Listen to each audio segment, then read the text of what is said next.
Hahanapin niya ang nawawala. Maligayang araw ng Huwebes, kapanalig. Kapistahan ngayon ni Beato Jose de Manila at mga kasama. Ito po si Sister Rose Agtarap ng Daughters of St. Paul para sa mabuting balita. Pagnilayan natin ang Ebanghelyo ngayon.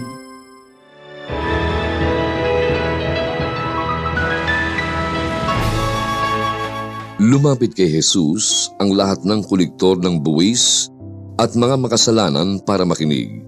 Kaya nagbulong-bulungan ang mga Parseyo at mga guro ng batas. Tinatanggap yan ng mga makasalanan at nakikisalo sa kanila. Kaya sinabi ni Jesus ang talinhagang ito sa kanila. Kung may 100 tupa ang isa sa inyo at mawala ang isa sa mga ito, hindi ba niya iiwan ang 99 sa ilang para hanapin ang nawawala hanggang matagpuan niya ito? At pag natagpuan nito'y masaya niya itong pinapasan sa balikat.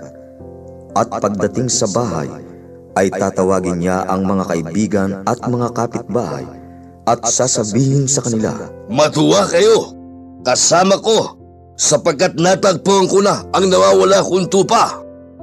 Sinasabi ko sa inyo, magkakaroon din ng higit na kagalakan sa langit para sa isang makasalanang nagsisisi kaysa 99 na matuwid na di nangangailangan ng pagsisisi. Kung may 10 baryang pilak ang isang babae at nawala ang isa sa mga ito, hindi ba siya nagsisindi ng ilaw, magwawali sa bahay at hahanaping mabuti hanggang matagpuan ito? At pagkakita nito'y tatawagin ang mga kaibigang babae at mga kapitbahay. Matuwa kayo mga kasama ko, sapagkat natagpuan ko ang nawawala kong baryang pilak. Sinasabi ko sa inyo na ganito rin sa mga anghel ng Diyos. Magkakaroon ng kagalakan para sa isang makasalanang nagsisisi.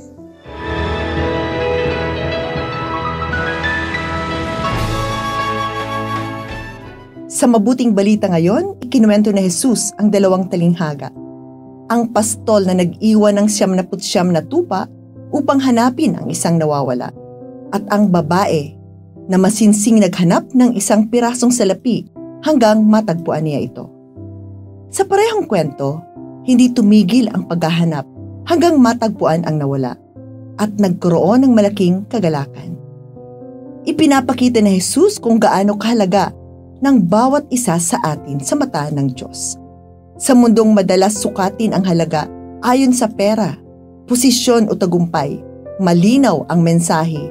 Kahit isa, kahit maliit, kahit tila walang halaga sa lipunan, mahalaga tayo sa Panginoon. Hindi ninais ng Diyos na kahit isa sa atin ang mawala. Sa panahon ngayon, marami ang nawawala. Mga kabataang nalululong sa bisyo at napapariwara. Mga magulang na napapagod at nadidismaya, manggagawang nawawala ng pag-asa, estudyanteng naliligaw ng landas, o matatandang nalulungkot sa pag-iisa. Sa iba't ibang yugto ng buhay, lahat tayo'y nakakaranas na parang wala na tayong halaga. Ngunit, ipinapaalala ni Jesus, hinahanap ka, mahalaga ka at ikinagagalak ng Diyos na matagpuan ka. Hindi lang ang Diyos ang naghahanap, tinatawag rin tayong maging katuwang niya sa paghahanap. Mga magulang, inaanyayahan kayong hanapin ang inyong anak sa pakikinig at pag-unawa. Mga guro, maging gabay para sa estudyanteng nawawala ng direksyon. Mga kaibigan, magbigay liwanag sa kaibigang pinanghihinaan ng loob. Bawat isa sa atin ay tinatawag na maging daluyan ng awa ng Diyos.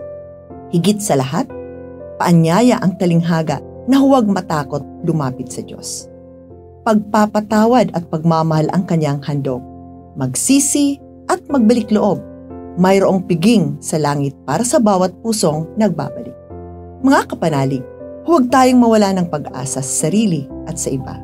Kung ang Diyos hindi sumusuko sa atin, bakit tayo susuko? Ano man ang estado natin sa buhay, tanggapin natin ito at magpasalamat dahil mahalaga tayo sa Panginoon. Naway tumulong din tayong matagpuan ang iba. Sa ganon, makikibahagi tayo sa tunay na kagalakan ng langit. Mga kapanalig, maraming salamat po sa inyong suporta sa aming misyon, lalo na sa mga donors at sponsors ng Mabuting Balita.